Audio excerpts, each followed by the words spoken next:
Hi, I'm Beth Weiland-Benko, the owner of Group W Genealogy. Here is a tech bit, a small piece of technology to improve both your genealogical research and your proficiency with your computer. I'm a Windows 10 user, so that platform will be my focus. However, where I can, I will point out comparable iOS solutions for you Mac users. A series of Tech Bits videos brought to you by Beth Weiland-Benko of Group W Genealogy. If you have comments or suggestions for future videos, please put them in the comments below. Please subscribe to this channel and watch for more Tech Bits coming soon. You will recall that in a previous video, we looked at the image of this tombstone, and we could easily see that the first symbol here represents the Elks Club, and this one is the Woodman of the World, but we were unsure of what this symbol represented. It was likely a fraternal organization of some sort, but we need to learn a little bit more about that. So we used the Windows clipping tool to isolate this symbol and save the image to the desktop. We're now going to use that saved image and do a Google search. So let's bring up the Google search page, www.google.com. You'll see over here on the right, we can click on Images, and the word Images appears below Google, and now we can use images to search. So let's drag the symbol.jpg from the desktop and drop it here in the search box. So Google will go out and try to find other symbols that look like the one we were looking for. Note the F, C, and B on this symbol. So that's what we're trying to look for. It gives us a best guess for this image as iron. That's not quite what we want, but if we scroll down, we'll see some similar images of iron and ironworks. But here's a page that includes a matching image. And this is a page about the Knights of Pythias. So let's click on that and see. It's from a particular lodge of the Knights of Pythias. It's a fraternal order based on principles of friendship, charity, and benevolence. So that likely matches the F, C, and B that we saw on the tombstone. So we can read about this organization and learn more about the man upon whose tombstone this image appears. Go back to the search page and we'll search for another image. My daughter sent me this. This is a partial image. She and a friend are standing in front of this building. I didn't know what the building was. I knew where my daughter was, which city, but I didn't know what that particular building was. So again, I can take that image and just drop it into the Google search, and I can easily see that this is the Basilica of the Sacred Heart on the campus of Notre Dame. All right. Another useful way you can use Google image search is I have this picture of a church from a research trip. I couldn't quite remember what the name of the church was, so I can use this technique again to drag the image of the church into the search box. Best guess is the Roman Catholic Archdiocese of Cincinnati. But I can further go down here and see that this visually similar image here looks nearly identical to the one that I have. The others are similar, but this one most closely matches it. So I'm going to click on that, and I can see that this is the St. Francis Seraph Church, and this image comes from the collection of the University of Cincinnati. So I'm fairly confident that that is the church that I took the picture of. And now I can identify that picture.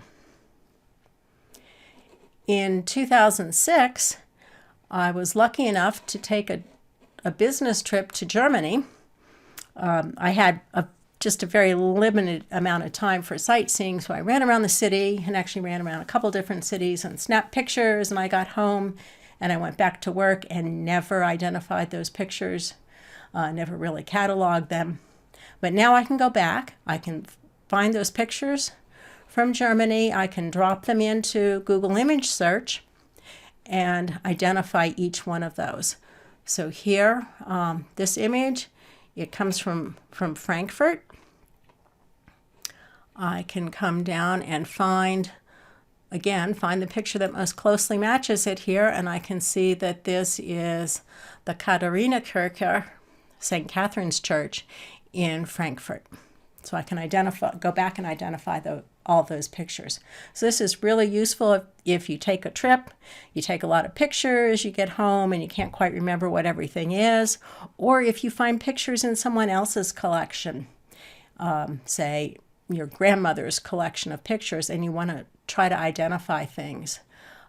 This is a very handy technique. I have tried this technique with some older photos with kind of limited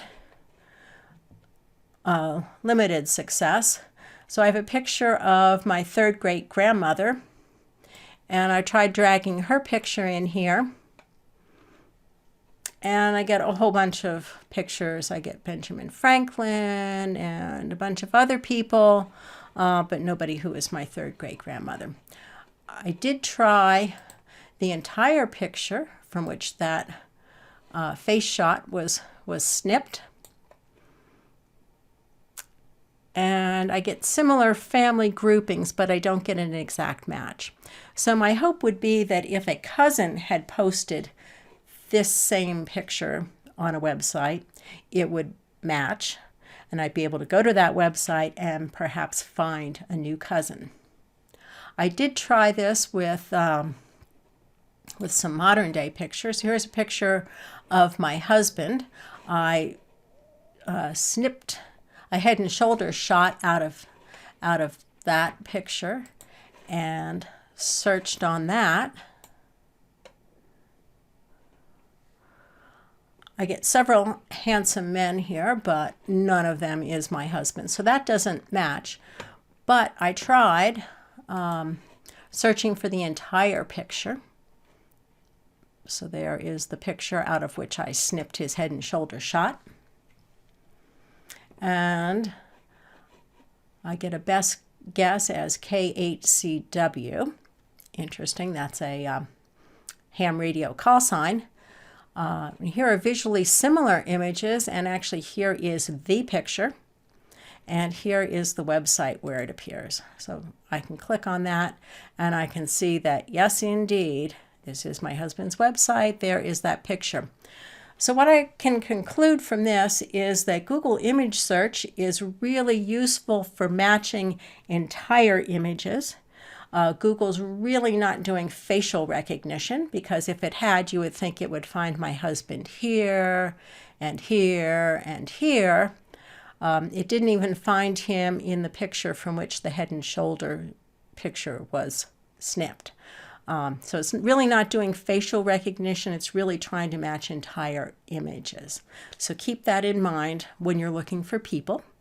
As we saw, snipping out just an image or a symbol or a building or a part of a building is a useful technique, but that doesn't really work so well with the people.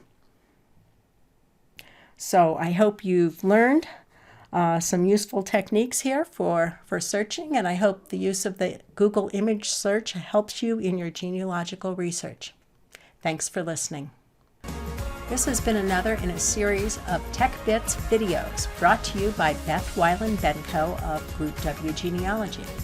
If you have comments or suggestions for future videos, please put them in the comments below. Please subscribe to this channel and watch for more Tech Bits coming soon. Don't forget, technology is your friend. Use it to improve your genealogy.